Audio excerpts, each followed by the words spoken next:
Assalamualaikum warahmatullahi wabarakatuh. Untuk mengingat kebaikan orang yang sudah meninggal itu adalah dianjurkan dalam Islam. Udkuru mahasina mautakum.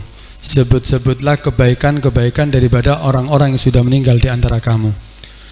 Untuk akhina Abdullah bin Hasan yang saya kenal, yang saya tahu, dia adalah tipe orang yang suka membahagiakan orang, suka membuat orang tersenyum.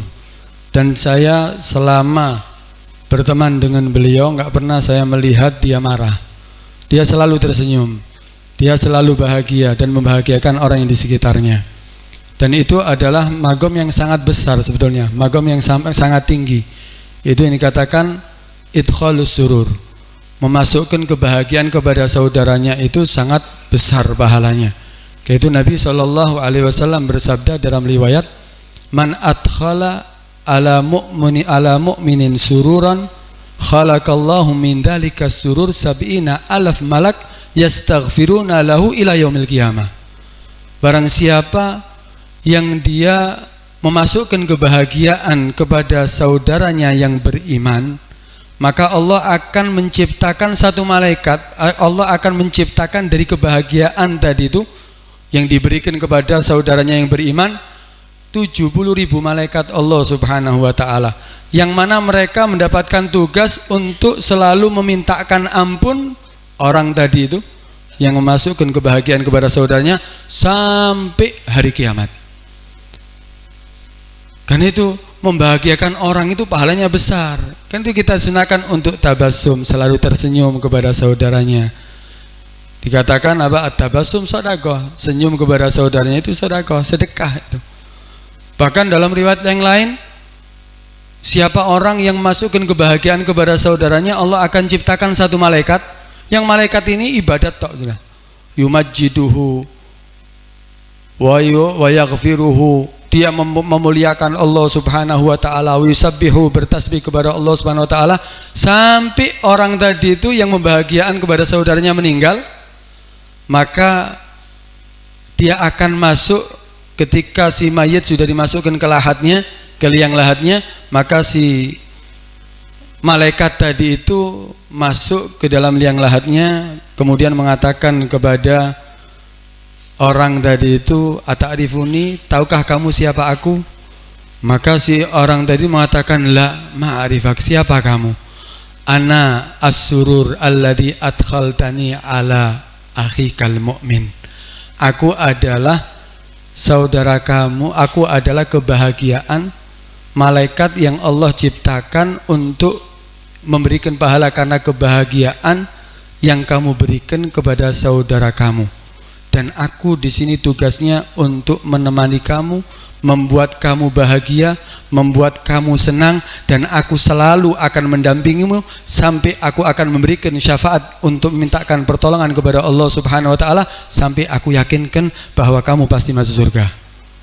Karena itu kita dianjurkan untuk selalu membahagiakan saudara kita. Bahkan jabra khatiri muslim afdal min salati fi jawfil Ka'bah. Kita ini membahagiakan hati orang muslim itu lebih afdal daripada salat di dalam Ka'bah, hadirin. Tapi sebaliknya hati-hati, jangan sampai kita menyakiti hati orang muslim. Kasru khatiri muslimin asyaddu min ihdamil Ka'bah sab'ina marrah. Dikatakan kita mematahkan hati orang yang beriman, menyakiti perasaannya, menyakiti hatinya, itu lebih berat daripada menghancurkan Ka'bah 70 kali. Menghancurkan Ka'bah satu kali sudah dosanya besar sampai 70 kali, hadirin.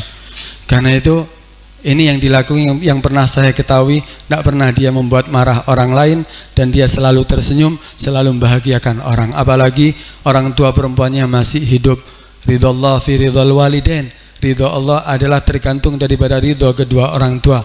Apabila orang tuanya ridho, maka tentunya dia akan mendapatkan ridho dari Allah subhanahu wa ta'ala.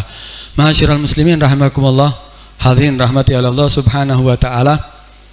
Ada satu cerita ini ada seorang lelaki yang dia ini punya istri 4. Ada seorang lelaki memiliki istri 4. Istri yang pertama ini biasa-biasa saja, ya tidak cantik. Akhirnya apa? Jarang didatangi sama suaminya, jarang ditekani, agak tidak dihiraukan sama suaminya, kurang diperhatikan sama suaminya. Istri yang kedua agak cantik, ya diperhatikan, tapi tidak selalu. Istri yang ketiga lumayan jamil, lumayan cantik dia, ya didatangi, selalu didatangi. Yang keempat ini istri yang paling muda, yang paling cantik dan selalu diperhatikan, bahkan dia pusing memikirkan untuk membahagiakan istri yang keempat ini. Udah dia hidup dalam keadaan memiliki 4 istri ini dengan sikap seperti itu tadi tuh. Sampai bertahun-tahun, akhirnya si suami tadi itu sudah mendekati ajalnya, sakit keras, sudah mendekati ajalnya, dipanggil 4 istrinya tadi itu. Dipanggil istri yang keempat, yang paling dia cintai. Istriku, kamu tahu kan keadaanku seperti ini. Aku sudah hampir meninggal. Aku keadaan sakitku sudah parah. Kalau aku meninggal, maukah kamu menemani aku sampai ke kuburan? Maukah kamu hidup dengan aku di dalam kuburan, menemani aku dalam kesendirianku? Kata si istri yang muda tadi, ya ndak mas, ndak ate nih, ya ndolek maneng. Ya ndak, saya nggak mau. Kamu nanti setelah meninggal ya sudah, cukup di rumah ini kita berpisah sudah. Kecewa si suami tadi itu. Ya Allah, ini yang paling aku perhatikan loh. Saya pusing mikirkan dia.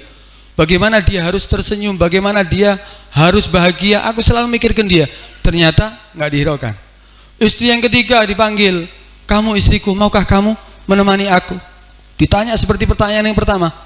Jawabannya juga sama, ndak mas, mau saat nemani sampean sampai kuburan, ndak mau saya paling sampai memandikan ya, menemani kamu, setelah itu ya sudah.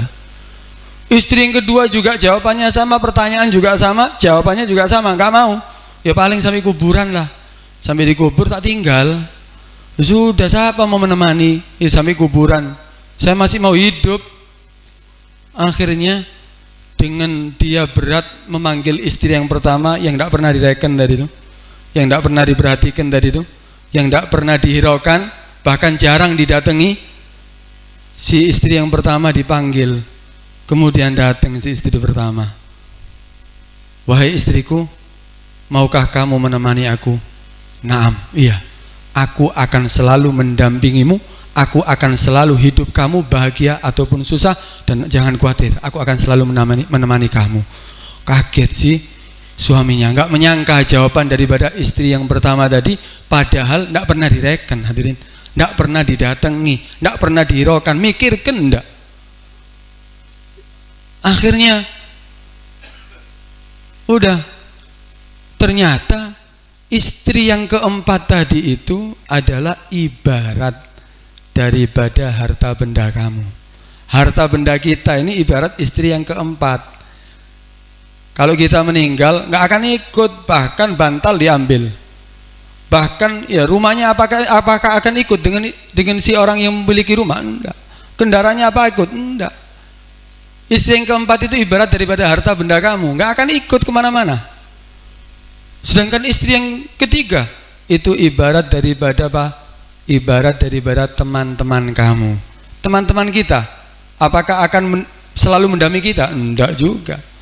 Teman-teman kita juga akan menghantarkan kita ya secukupnya sampai dikubur. Setelah itu tinggal, lupa sudah. Teman kita akan lupa dengan kita. Jarang, mungkin kalaupun ingat baru ngirimkan bacaan Fatihah, Yasin. Kalau lupa ya banyak lupanya. Sedangkan istri yang kedua ini keluarga kita, walaupun kita perhatikan keluarga kita, tapi semuanya akan meninggalkan kita. Tapi ternyata siapa istri yang pertama tadi itu? Amal ibadah kita itu yang akan selalu menemani kita sampai kita ke liang lahat, sampai hari kiamat, akan selalu membantu kita, akan selalu membela kita, padahal kita tidak pernah perhatian dengannya. Kita jarang melakukan amal ibadah, kita jarang sholat berjamaah di masjid, kita jarang membaca Al-Quran, kita jarang melakukan bersedekah, kita jarang melakukan kebaikan, padahal itu yang akan selalu menemani kita sampai hari kiamat. Karena itu Nabi SAW bersabda, yatba'ul mayyit salasa, yang akan mengikuti mayit itu 3, ahluhu wa maluhu wa amaluh. Yang akan ikut kepada mayit itu 3 memang. Pertama, keluarganya akan ikut, kemudian hartanya juga akan ikut, kemudian amalnya juga akan ikut. Tapi yarji uthnani wa yabqa wahid, yang 2 pulang, keluarganya pulang, hartanya dibawa pulang, semuanya dibawa pulang.